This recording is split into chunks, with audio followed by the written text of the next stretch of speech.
Hare Krishna devotees, accept my humble obeisances. So good to share Prabhupada. Welcome devotees to our evening Bhagavad Gita circle. We will be continuing the reading discussion on Bhagavad Gita, chapter 2, verse 21 with Mother Gita from ISKCON Atlanta. Mother, it's all yours. Thank you, Hare Krishna. Please accept my humble obeisances, augurs to Srila Prabhupada.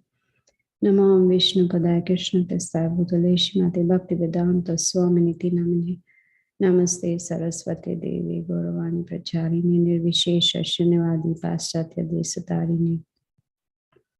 Jai Sri Krishna Chaitanya Prabhu Nityananda Jai Dvaita Gadadhar Shivasari Gaura Bhaktavinda. Hare Krishna, Krishna Krishna, Hare Hare, Hare Ram, Ram Ram, Hare Hare. Continuing with Bhagavad Gita as it is, chapter 2, contents of the Gita summarized, text number 21. Veda vinasinam nityam ya enam ajam avyayam katham sa purushaha partha kam ghatayati hantikam. Translation and purport by Srila Prabhupada. O Partha, how can a person who knows that the soul is indestructible, eternal, unborn, and immutable kill anyone or cause anyone to kill? Purport. Everything has its proper utility, and a man who is situated in complete knowledge knows how and where to apply a thing for its proper utility. Similarly, violence also has its utility, and how to apply violence rests with the person in knowledge. Although the justice of the peace awards capital punishment to a person condemned for murder, the justice of the peace cannot be blamed because he orders violence to another person according to the codes of justice. In Manu Samhita, the law book for mankind, it is supported that a murderer should be condemned to death so that in his next life, he will not have to suffer for the great sin he has committed. Therefore, the king's punishment of hanging a murderer is actually beneficial.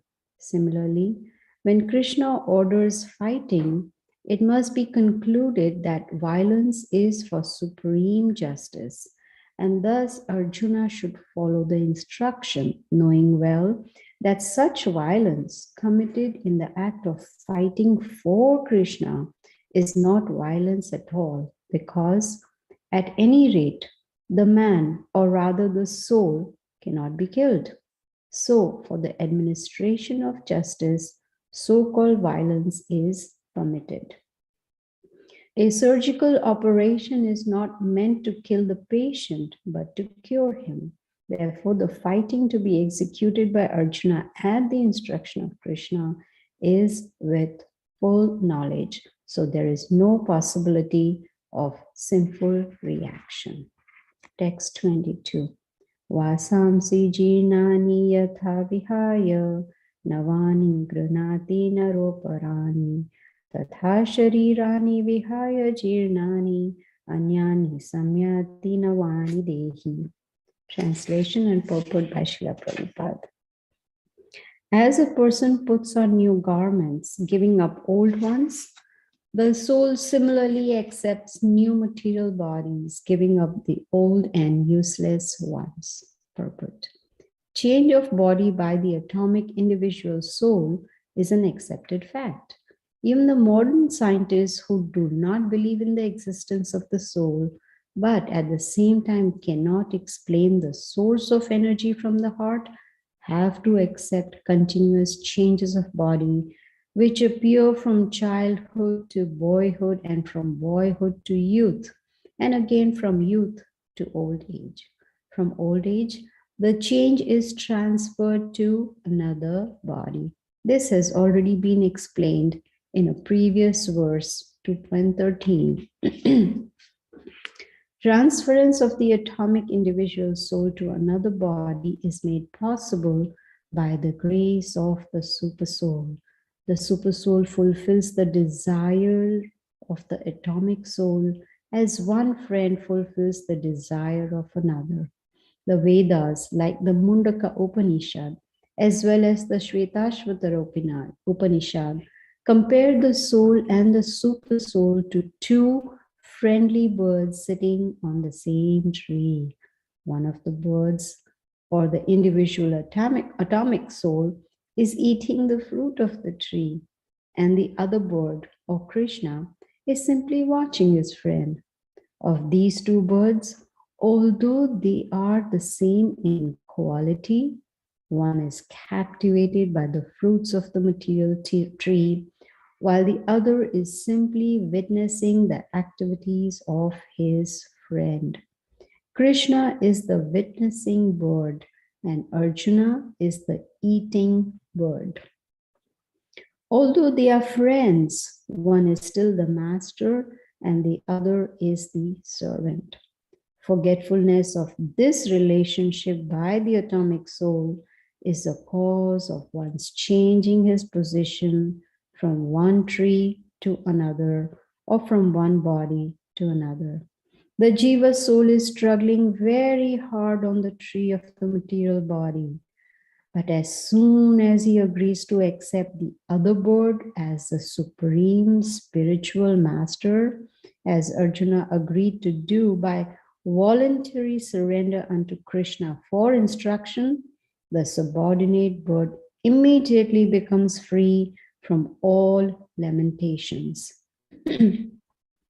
Both the Mundaka Upanishad 3.1.2 and Shvetashvatara Upanishad 4.7 confirm this. Samane vrikshe purusho nimagno nishaya shochati muhya manaha jushtham yada pasyatyanyam isham asya mahimanam iti itashokaha. Although the two birds are in the same tree, the eating bird is fully engrossed with anxiety and moroseness as the enjoyer of the fruits of the tree. But if in some way or other he turns his face to his friend the Lord and knows his glories, at once the suffering bird becomes free from all anxieties. Arjuna has now turned his face towards his eternal friend Krishna and is understanding the Bhagavad Gita from him. And thus, hearing from Krishna, he can understand the supreme glories of the Lord and be free from lamentation. Arjuna is advised herewith by the Lord not to lament for the bodily change of his old grandfather and his teacher. He should rather be happy to kill their bodies in the righteous fight so that they may be cleansed at once of all reactions from various bodily activities.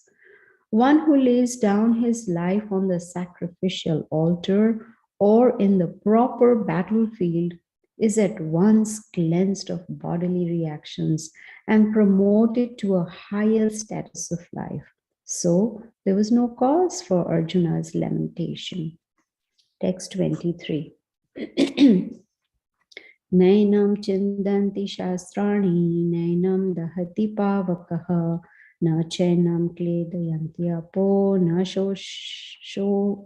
shayati marutaha. Translation and purport by Srila Prabhupada. The soul can never be cut to pieces by any weapon, nor burned by fire, nor moistened by water, nor withered by the wind. Purport. All kinds of weapons, swords, flame weapons, rain weapons, tornado weapons, etc., are unable to kill the spirit soul.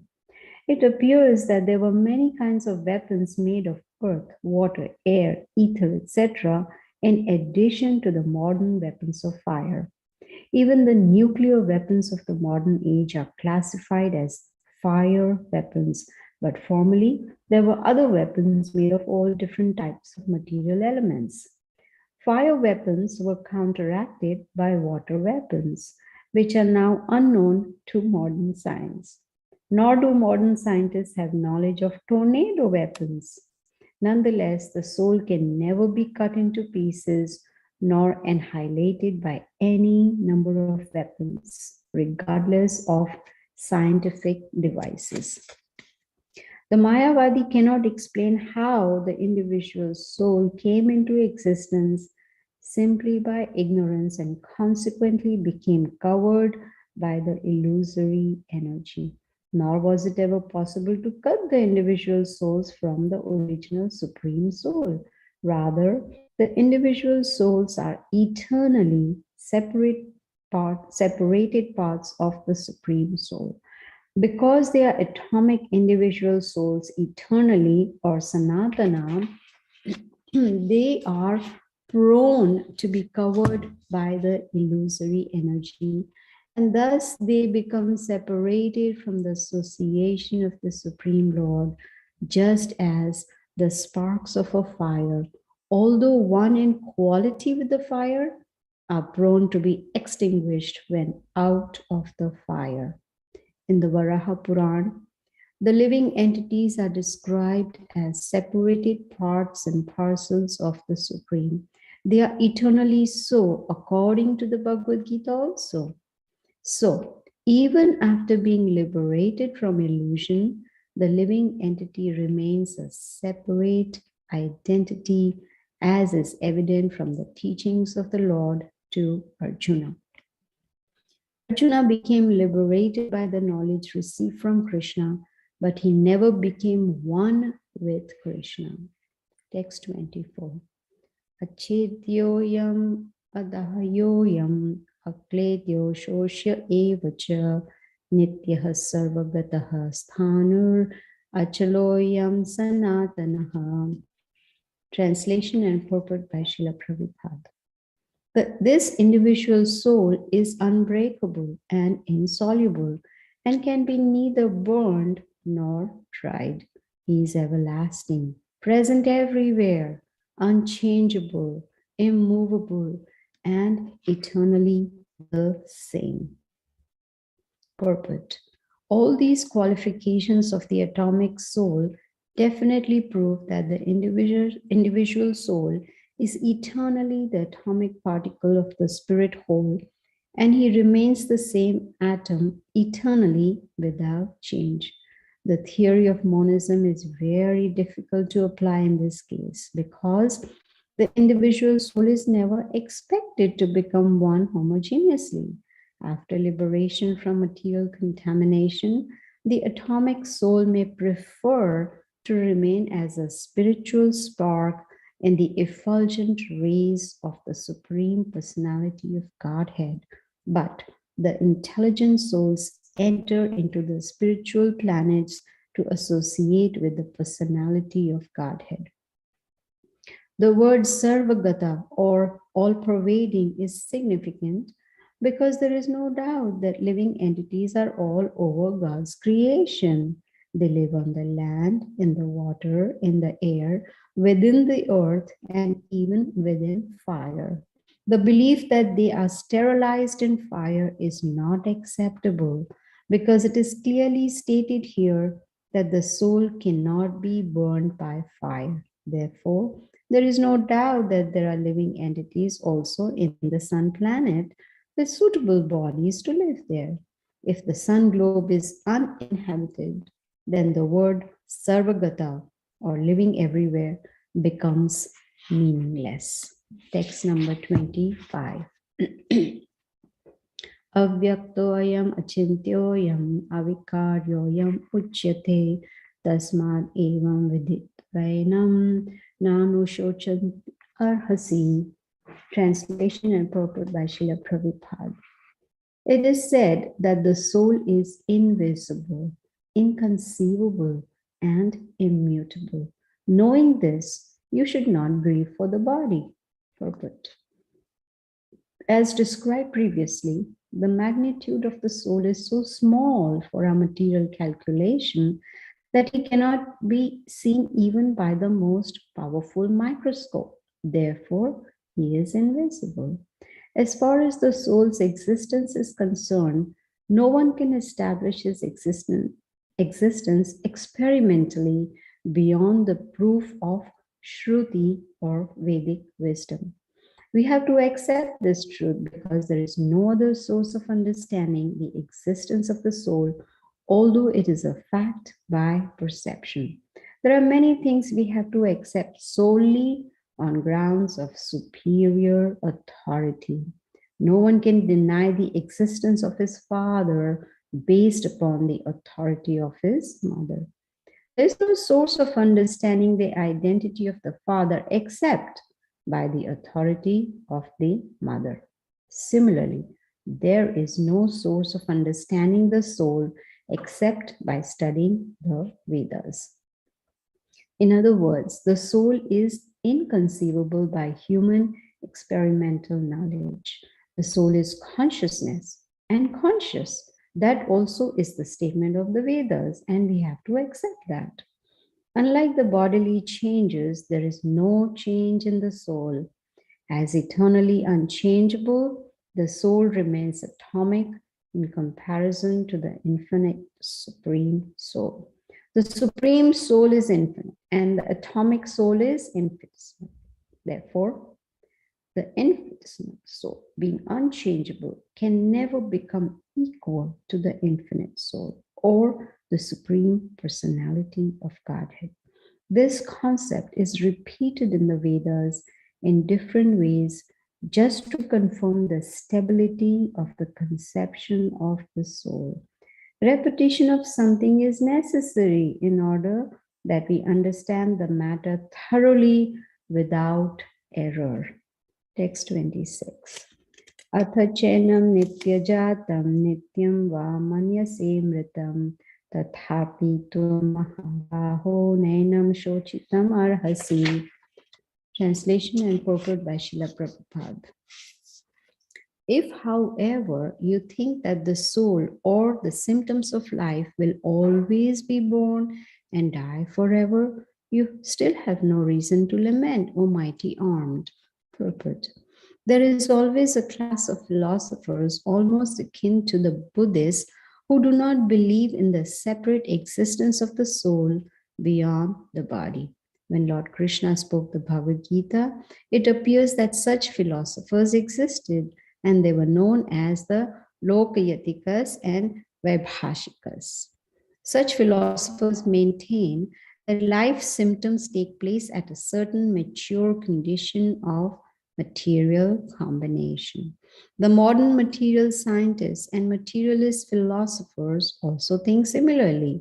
According to them, the body is a combination of physical elements, and at a certain stage, the life symptoms develop by interaction of the physical and chemical elements.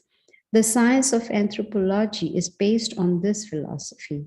Currently, many pseudo-religions now becoming fashionable in America are also adhering to this philosophy, as are the nihilistic, non-devotional Buddhist sects. Even if Arjuna did not believe in the existence of the soul, as in the Vaibhashika philosophy, there would still have been no cause for lamentation. No one laments the loss of a certain bulk of chemicals and stops discharging his prescribed duty. On the other hand, in modern science and scientific warfare, so many tons of chemicals are wasted for achieving victory over the enemy. According to the Vaibhashika philosophy, the so-called soul or Atma vanishes along with the deterioration of the body. So, in any case, whether Arjuna accepted the Vedic conclusion that there is an atomic soul or he did not believe in the existence of the soul, he had no reason to lament. According to this theory, since there are so many living entities generating out of matter every moment, and so many of them are being vanquished every moment, there's no need to grieve for such incidents. If there were no rebirth for the soul, Arjuna had no reason to be afraid of being affected by sinful reactions due to his killing his grandfather and teacher. But at the same time, Krishna sarcastically addressed Arjuna as Mahabahu, mighty arm, because he, at least, did not accept the theory of the with Hashikas, which leaves aside the Vedic wisdom. As a Kshatriya, Arjuna belonged to the Vedic culture, and it behooved him to continue to follow its principles. Hare Krishna.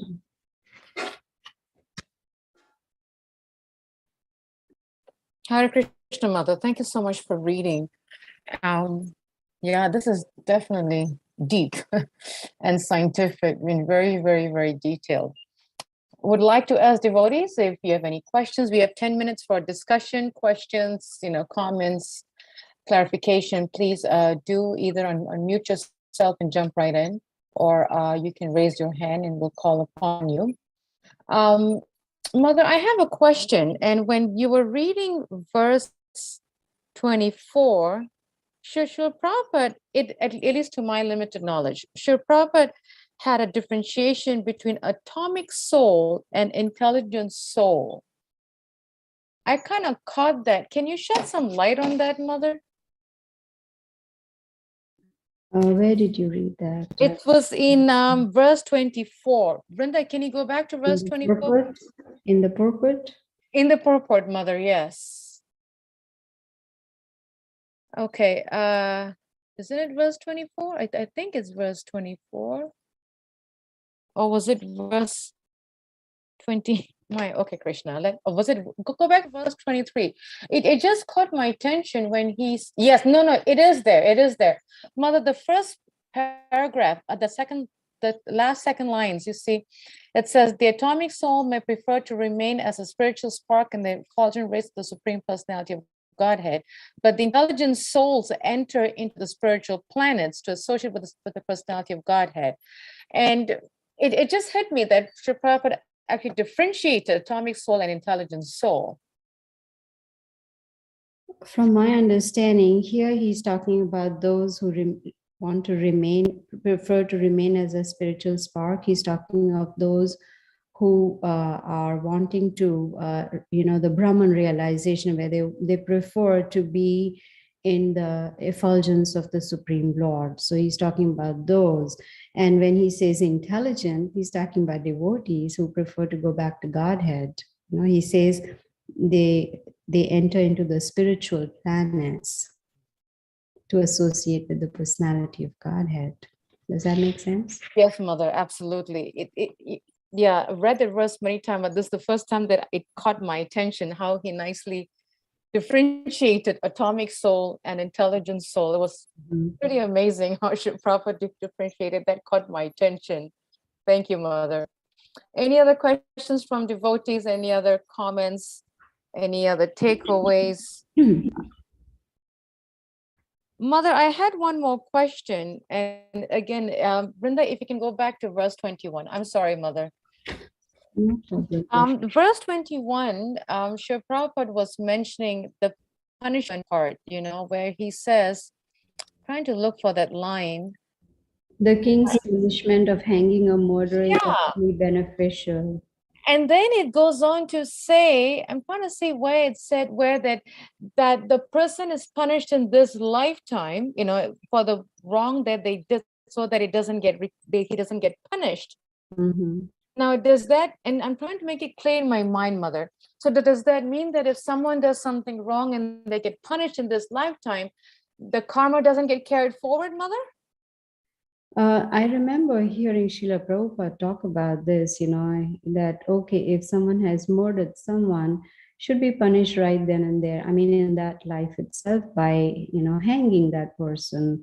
And so that, that sinful reaction of what he's done in this life does not get carried on to his next life. So that is, Srila Prabhupada has talked about this many times, and so he's mentioned it in the purport also.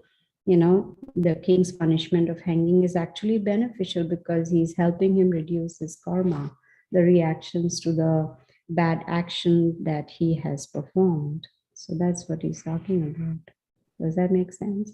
Yeah, that's pretty powerful, because when I think about this more, it makes sense when devotees, go through so much austerity. It's like burning our karma in this life.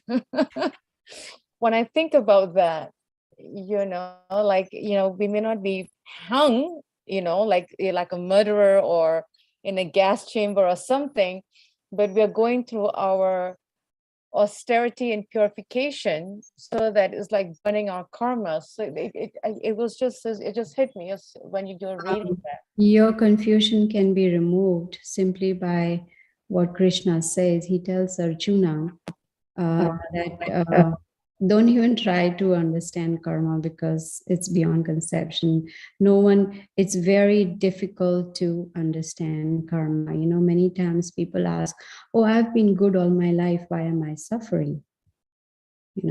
I have not done anything wrong, but still I'm suffering. And look at that person is so sinful and is enjoying life. And Krishna tells Arjuna, it's a combination of our karma from many previous lifetimes. So it's very difficult to, it's not easy like 2 + 2 = 4. It's not possible to understand karma so easily. He tells Arjuna it's very difficult to understand karma. So Prabhupada suggests that whenever we have tribulations or, obstacles or sufferings, we accept that as a mercy of Krishna. In fact, I even heard where it says, say someone, does something bad to me, I should be grateful to that person because that person is helping me reduce my karma. So this is how we can, think about it, and then it becomes easier. It's very difficult to understand karma, how it works. Very complicated. Very complicated. I don't remember the exact word Krishna uses, but he definitely says that. Amazing. And there's a comment by Parikshit saying intelligent enough. Yeah, that's a key word. Intelligent enough to go back to Godhead rather than go to the Brahmajyoti. Thank you, Mother Gita. Yes. Intelligent enough is the key word. Yes, that's why they call intelligent souls. Yes. Yeah, Hare Krishna. Please. Accept my humble obeisances, all glory to Srila Prabhupada. I know. So as you were talking about how difficult it is to understand karma, in this text in Srimad Bhagavatam, Canto 10, Chapter 14, Text 8, as a matter of fact, Giriraj Swami actually preached on it the other day. It's quite popular. Tatenu kampa sushiksha mahano, unyanta eva ivatma kritam vipakam. But I'm reading Vapubir Vidadan Namaste, Viveta Mukti Padesa Daya Bak. And it covers devotees when they are going through problems. So the translation is this: my dear Lord, one who earnestly waits for you to bestow your causeless mercy upon him, all the while patiently suffering the reactions of his past misdeeds. This is how we get our karma covered. And offering you respectful obeisances with his heart, words, and body is surely eligible for liberation because he has become his rightful claim.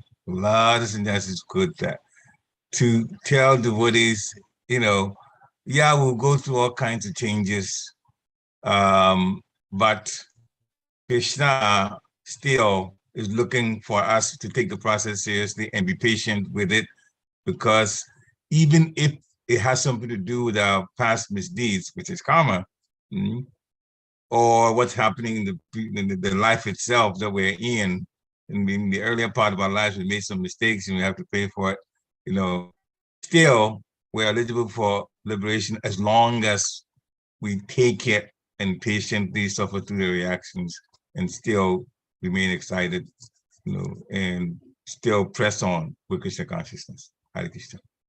Yes, very, very important points. Thank you so much, Prabhu. I remember Krishna's that mercy. word. Intricacies of karma are very difficult to understand. That's the word Krishna uses. Intricacies of karma. Very difficult to understand. Yeah, just the word intricacy itself is very intricate. Complicated, yes, it's complicated. Oh, Krishna Chaitanya. Yeah. Amazing. Yeah. Any questions from devotees? Anyone would like to jump in? We have a couple of more minutes. Any comments, any clarification? It's a very nice discussion, and we are really taking the process seriously and surrendering. If there are no comments, thank you all for joining us. Thank you, Mother Gita, for such a wonderful reading and having me personally really get deeper into these verses. Very, very powerful. I want to thank the devotees for joining us. Vanchakraptabhyascha kripasinda vacha patitanam pavanebhyo vaishnavebhyo namo namaha. Srila Prabhupada ki jai. Thank you. Thank you, Hare Mother Krishna. Gita. Have a wonderful evening, devotees. Hare Krishna. Hare Krishna, Mother. Hare Krishna. Hare Hare Krishna. Bol.